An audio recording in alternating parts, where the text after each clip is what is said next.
grande championne de l'émission Masked Singer, Laurence Boccolini a accepté de revenir sur son parcours lors d'une interview accordée à Femme Actuelle au lendemain de sa victoire, samedi 14 décembre 2019. Ma fille m'a dit tu es une licorne et les licornes sont immortelles. Les premiers mots que prononcera Laurence Boccolini après avoir remporté le trophée de Masked Singer vendredi 13 décembre 2019 illustrent bien la raison pour laquelle cette figure emblématique du paysage audiovisuel français a accepté de participer à la nouvelle émission de TF1, présentée par Camille Combal.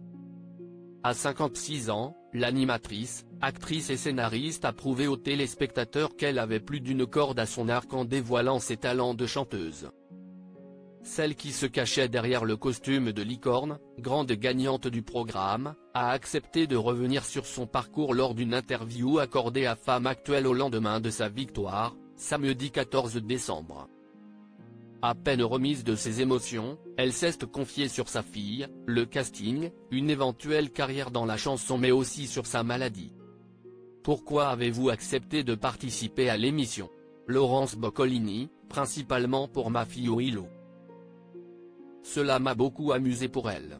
En plus, quand on me l'a proposé, le costume de la licorne était libre et elle adore les licornes. Je me suis dit que même si je partais au premier prime, au moins, ma fille m'aurait vu avec ce costume. C'était aussi une rare occasion de chanter. Après j'ai fait en sorte que ça bouge, j'ai essayé de donner quelque chose de moi-même pour que cela ne soit pas juste un joli costume et un masque.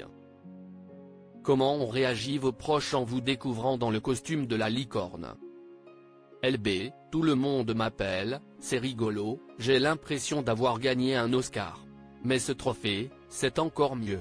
Autour de moi, pas mal de gens s'en doutaient.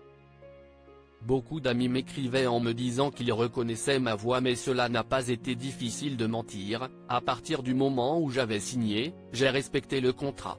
Seule ma meilleure amie était au courant car elle était mon accompagnante et elle a elle aussi signé un contrat de confidentialité. La divulgation du secret professionnel peut être passible de poursuite. Ma fille, elle, était à l'école et ne se doutait de rien. Nous avions un uniforme avec un sweat noir à capuche.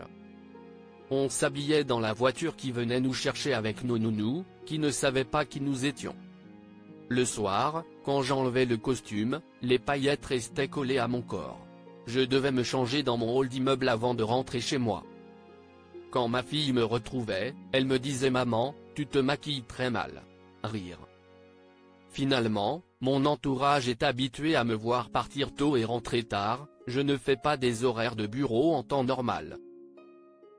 Et comment a réagi votre fille Willow ? LB, nous avons regardé toutes les émissions ensemble. À certains moments, j'ai cru qu'elle m'avait démasqué car elle entendait que le jury prononçait mon nom et se retournait.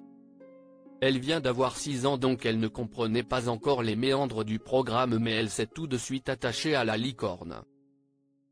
Lorsqu'elle a vu sa propre peluche licorne installée sur la balançoire pendant un tableau, j'ai vu qu'elle l'avait reconnue. Cela la travaillait, mais elle n'a pas compris. Finalement, quand j'ai enlevé le masque, elle m'a regardé et elle était très émue. Ce matin, au lendemain de la diffusion de la finale, je suis allé chercher le trophée que j'avais caché. Depuis, elle se balade en pyjama en le montrant à tout le monde. Elle m'a dit qu'elle était fière de moi, qu'elle était très admirative et ne comprenait pas pourquoi je pleurais.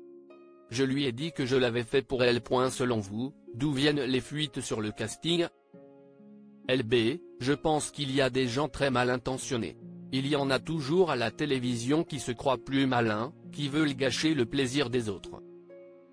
On s'en fout, l'émission a bien marché, la finale était top, les téléspectateurs l'ont suivi quand même. Mais je trouve que c'est un manque de bienveillance, un manque de respect.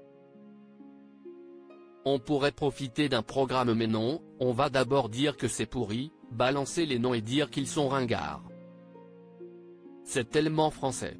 J'ai trouvé ça très triste, mais cela ne nous enlèvera pas le bonheur qu'on a eu.